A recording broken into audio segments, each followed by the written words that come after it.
Lorsque votre conjoint décède, vous pouvez prétendre à une partie de sa retraite, de base et complémentaire, en demandant une pension de réversion.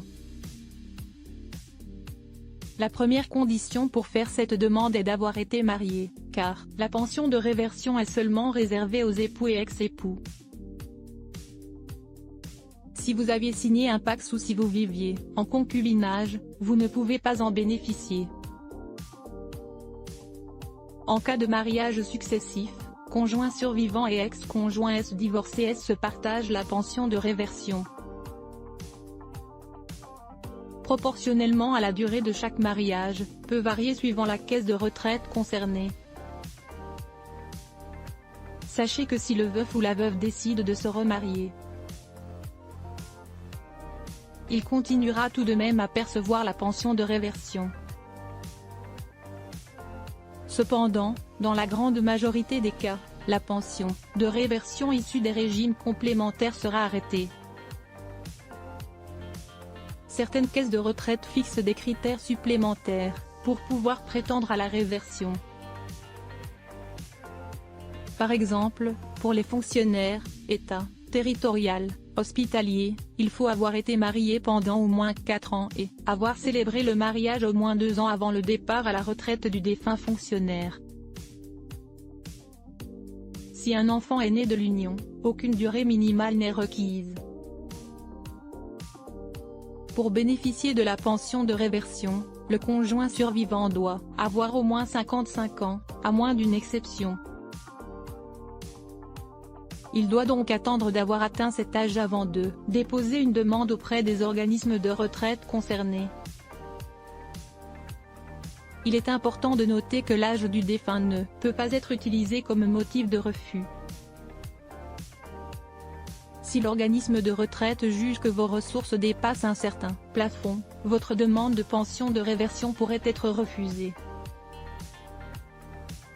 Voici les plafonds trimestriels bruts pour l'année 2023, 5 860,40 € pour une personne seule, soit 953,46 € par mois, 9 376,64 € pour un couple, soit 3 125,54 € par mois.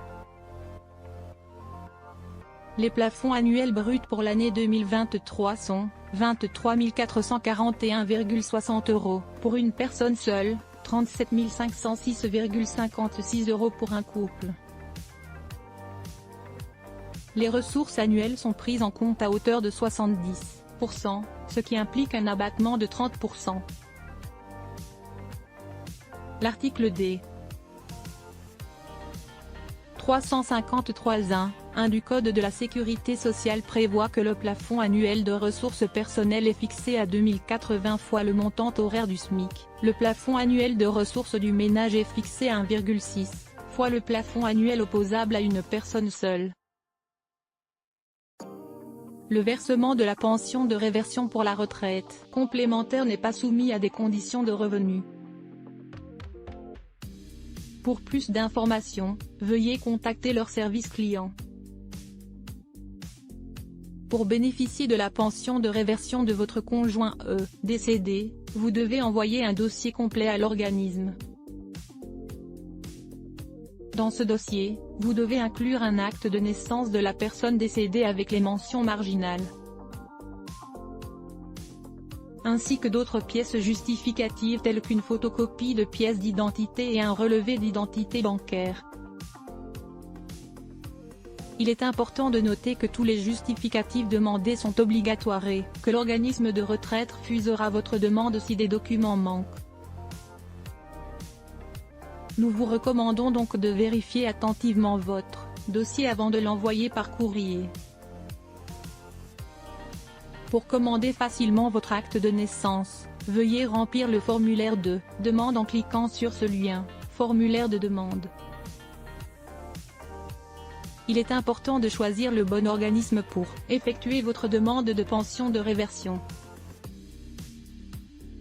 Si vous vous trompez, vous perdrez du temps et devrez refaire votre dossier pour le bon organisme.